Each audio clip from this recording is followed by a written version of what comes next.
And I think I know why Mitt did not punch back last night. He had a chance after chance after chance to literally go after him and just tear the president apart. I mean, it would have been like taking a frog in 8th grade biology class. That's what it could have looked like last night.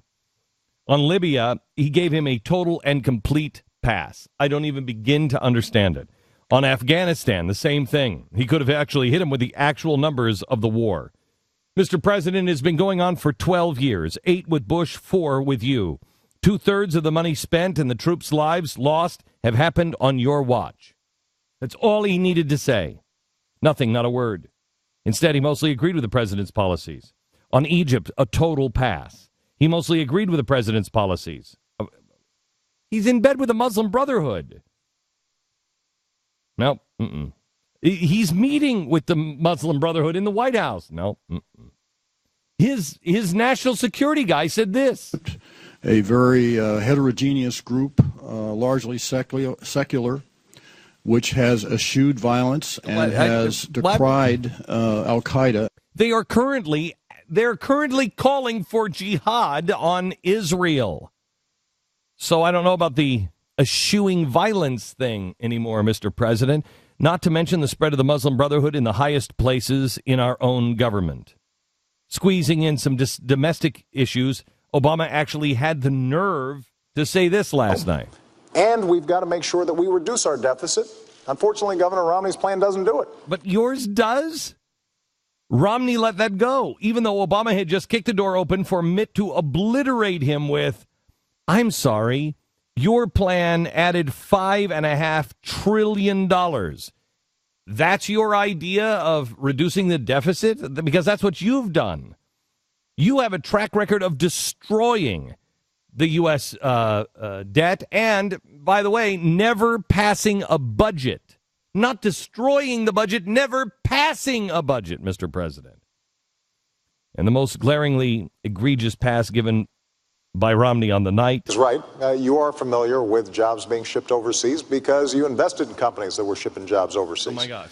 And, you're right. I mean, that's how our free market works.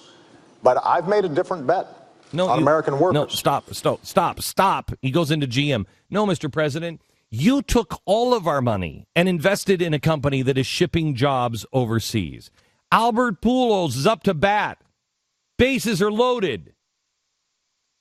It's hanging right there. I don't even mean it's like a cartoon. It's like we've taken a string and tied it to the ball and we're hanging it over the plate. Albert, just swing the damn bat is what I'm screaming in my luckily very thick-walled living room.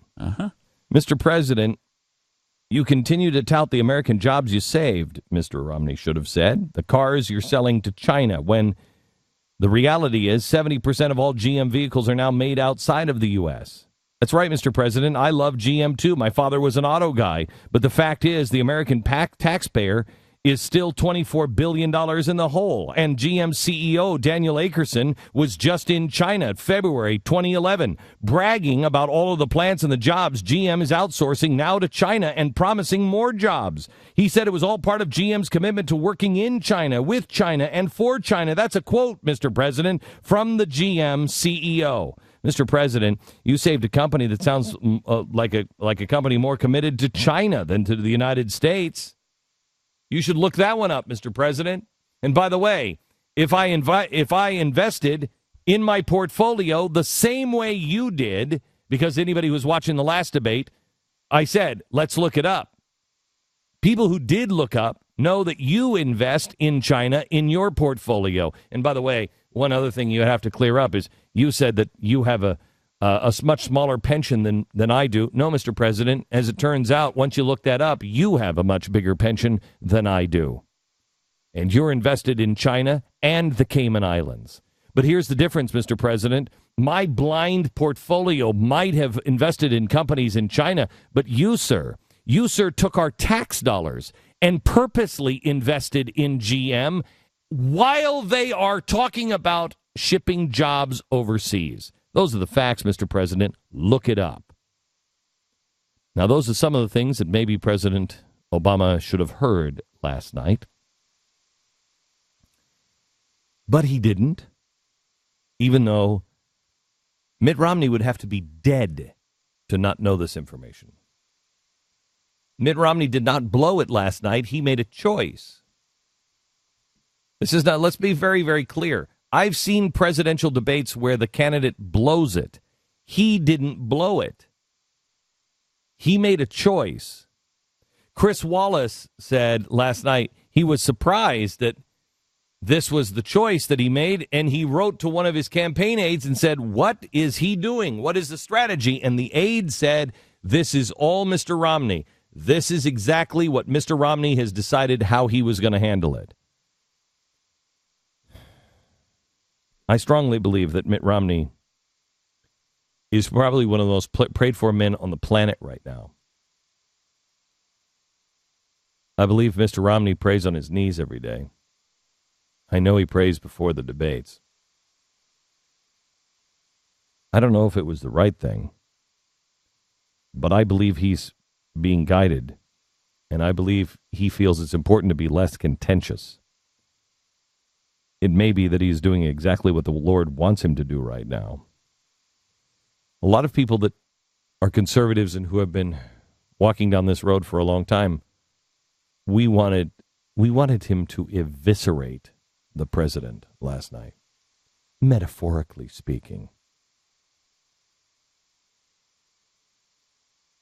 But our ways aren't necessarily his ways. And I hope and pray and believe that Mitt Romney is trying to seek out his way. The event is in the hand of God, to quote George Washington. We are now 14 days away. In 2 weeks' time, America goes to vote for the next president of the United States. In 2 weeks' time, we go to a polling booth. We close the curtain, along with the dead people that voted in the other booth. And we choose. And the path couldn't be clearer. It just couldn't be clearer. Last night, you saw somebody who took the stage that appeared to me to be George Washington. Now, a guy who I don't necessarily agree with. I mean, it's going to be... I hope Romney understands that just because we vote for him doesn't mean we agree with him on everything. And just because we may stand against him on certain policies, that doesn't mean we hate him. We just believe in principles. And some of the things that he said last night, I don't agree with at all. But that's where he is. And I think that the American people have a very, very clear choice. Mitt Romney is trying to do the right thing and trying to be an honorable man, which I haven't seen in Washington in a long, long time. And he made a conscious choice. I think he could have eviscerated him last night, but he didn't. I don't know why. I think you saw last night, for those with eyes and ears, you saw somebody whose model may be George Washington or Abraham Lincoln, and another whose model is Saul Alinsky. One was dealing with things exactly the way Saul Alinsky would deal with things. The other was dealing with things the way Washington would deal with things. The question, the only one that remains is, are we more Washington or more Alinsky now? And we decide in 14 days.